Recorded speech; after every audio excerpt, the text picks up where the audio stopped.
Commemorating the 1-year anniversary of Hurricane Ida, what the hell went wrong? So Ida's 1-year anniversary in New York is actually not occurring until Thursday.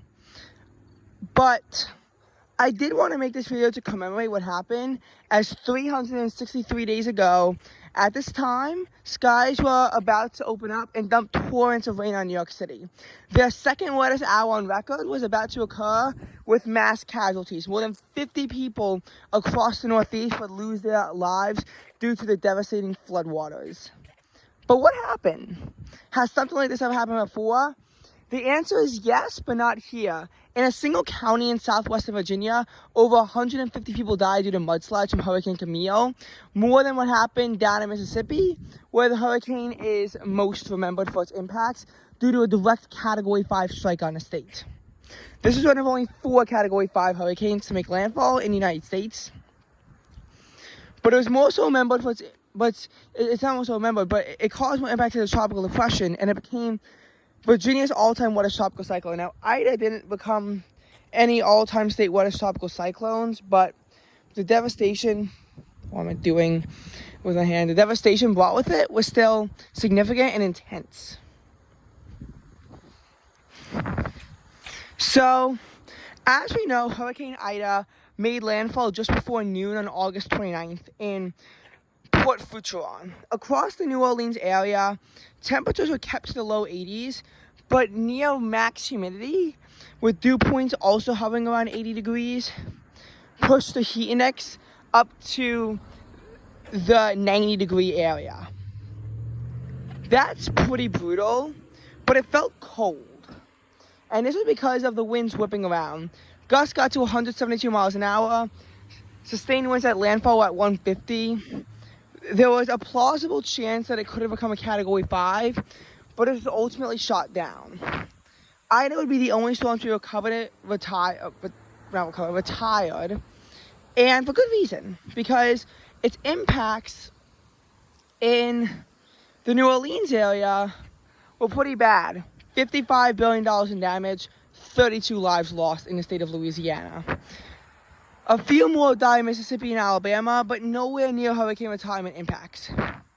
Had the storm simply glossed over Louisiana as a tropical storm, but not lost its interior strength and rapidly dissipated, and instead took the same track that Irma and Ida did, its impacts in the Northeast would have for sure guaranteed retirement had the Louisiana impacts been minor. Here's why. On August 29th, the storm maintained Category 4 intensity for quite some time, but by the time it moved over close to Mississippi on August 30th, it had rapidly weakened, first to a tropical storm and then to a tropical depression. As such, Louisiana was the only state to feel hurricane force impacts. By August 31st, it had denigrated to a remnant low over Tennessee. A lot of people were getting scared of what would happen in Tennessee, as just 10 days before, catastrophic flash floods struck central Tennessee, most notably in Waverly, that caused 20 deaths and over $100 million in property damage. Flooding also impacted western Kentucky, but to a much lesser extent. So, with all these floods going on, I mean, it's possible that if verified, Tennessee's 24-hour rainfall record will be broken, as McEwen recorded 17 inches of rain in 24 hours. But Tennessee wound up being spared. And a lot of people thought Ida was really starting to lose its strength. But on September 1st, someone died in Virginia. And while this was happening, the storm was merging with a cold front. The cold front didn't really bring that many impacts on its own, and its life before smashing with Ida is not very well known. Unlike some other types of collisions, like with Elsa, where we actually know what happened with it before, especially because a tornado was reported in New York that was a Florida system became connected with Hurricane Elsa. But Ida would be much, much worse than Elsa, because Elsa really just flooded subway stations and caused bad traffic, which is bad, but it did not claim a life, And the city has seen worse traffic snarls. Take, for example, the November 2018 blizzard that dumped 6.4 inches of snow in a matter of hours.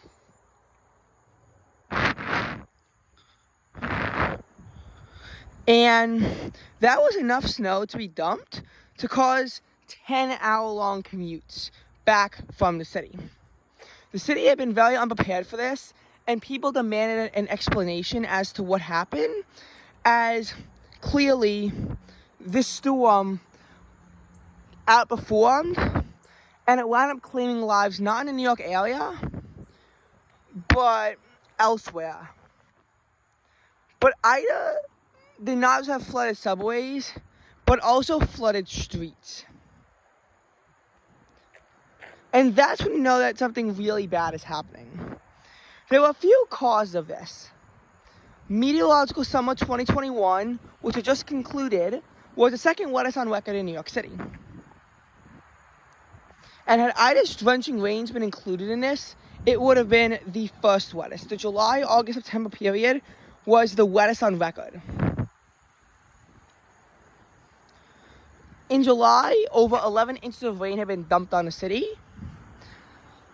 And Hurricane Henri recently dumped 8 inches of rain on parts of New York during this time as well.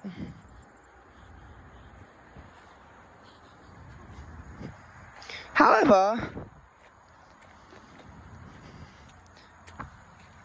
there was more to it.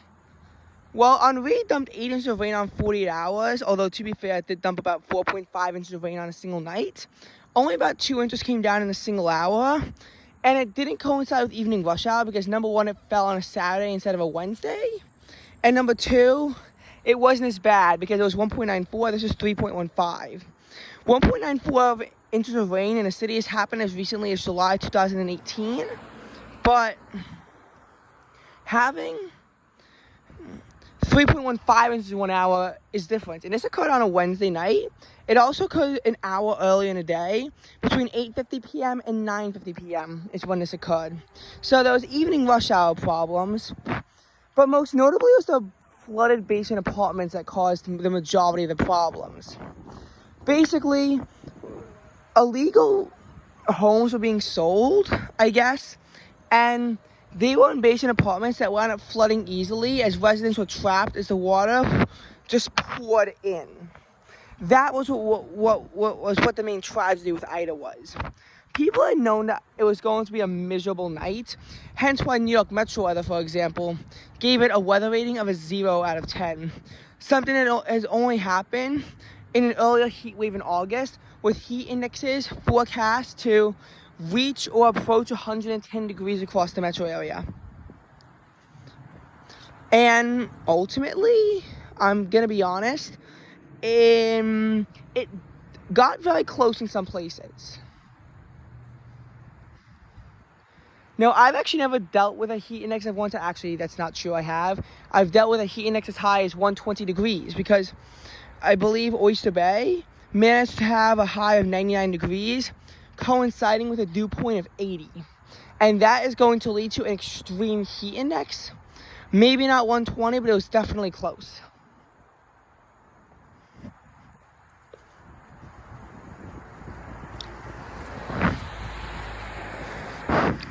The city, though, did not get quite as badly hit as the suburbs did in this case.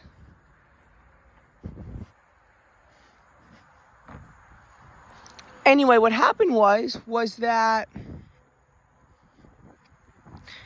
it was just this kind of weird feeling throughout the day, because it felt humid and it was cooler, but it didn't really feel that way.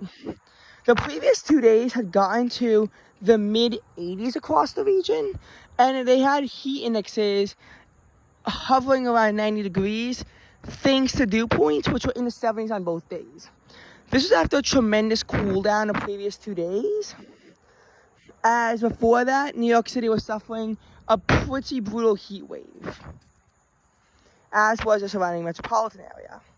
This was because of Henri's exiting air mass, which actually brought warm tropical air with it.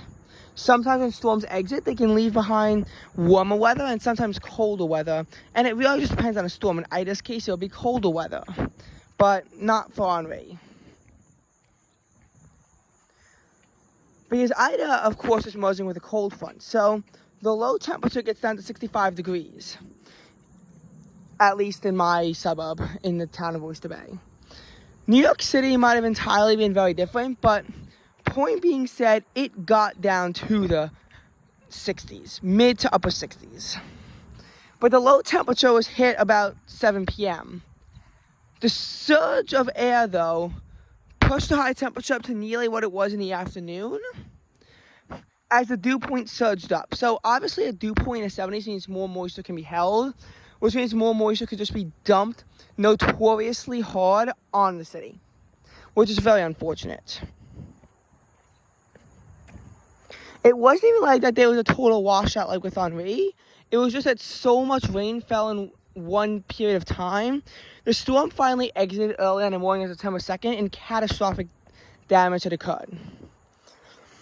This is because of a few things. First of all, it wasn't until September 1st where people knew how bad the flash floods were going to be. Before they were saying 2 to 3 inches, which was later ramped up to 3 to 5, but it was not clearly specified how quickly it would fall down. Flash flood emergencies are usually given way too close to do anything about it except to find higher ground, and not everyone had access to higher ground. Driving would be very dangerous, and the flash flood emergency didn't come through until about 9 o'clock. New York City and its metro area got their first ever flash flood emergency on record. Actually, that might not be true. I know that the Philly area got their first ever tornado emergency on record due to a fatal EF2 tornado touchdown in Pennsylvania. Actually, it was after that, and after the EF3, it was actually given to an EF1 bust, but I guess with the previous tornadoes that had touched down, you really couldn't blame them. They were just trying to get people safe. But unfortunately, all this came too late. New Jersey was even hard hit than New York with 30 deaths. There was about $20 billion damage done to the Northeast, and you had a surge of warm air rising before the storm. That would be very hard for meteorologists to predict that exact dew point rise is going to happen, meaning that more moisture can be held. Storms are also known for weakening just before they get to the New York area. And that is why the drought in New York is worse, for example, than in the western counties of New Jersey, some of which have managed to escape drought largely altogether, or have very mild droughts compared to what's going on in Long Island. But in any case,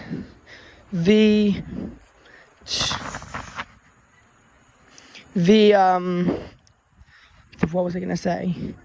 The temperature then kind of swung around a bit, as is expected, and the rain had nowhere to go. This is also because of the saturated ground. I mean, you had 21 inches of rain in the last 2 months, so the rain pretty much had nowhere to go. So normally it can saturate, but during times of drought, when significant drought relief comes, a lot of the time the ground is just arid, so the flash flooding occurs more easily. This happened a lot in the Southwest this summer, but in this case, there's just been torrents of rain coming down, and the ground could not handle another drop. Instead, we got 3 to 5 more inches, which obviously led to it pouring down. The Croton Dam overflow, the devastation from the storm was truly incredible when you really think about it. I mean, it was one of the worst storms in New York history. After the front moved through, the next day was rather beautiful according to most people. I found it a bit warm, but that was just me. Low temperatures dropped to 62 degrees. And the next day, across most parts of the metro, would cool to the 50s. Some parts north and west of the city would cool to the 40s, but the city itself would largely be stuck at 60 or so. And the 62 degrees was in the metro area. Basically, the highs that day got into the upper 70s. It was sunny. A lot of people thought it was immaculate weather. that was well deserved after all the hell that everyone went through. And it wasn't just because of Ida, it was because of what happened, previously. But the next 2 days had immaculate weather, which probably made cleanup very easy. In some storms, you have pretty crummy weather afterwards. But in this case, the weather afterwards was actually quite beautiful, which I think is the one positive thing about Ida. It brought nice weather to the area, and it gave us a true taste of autumnal weather. Okay, I'm going to be signing off now.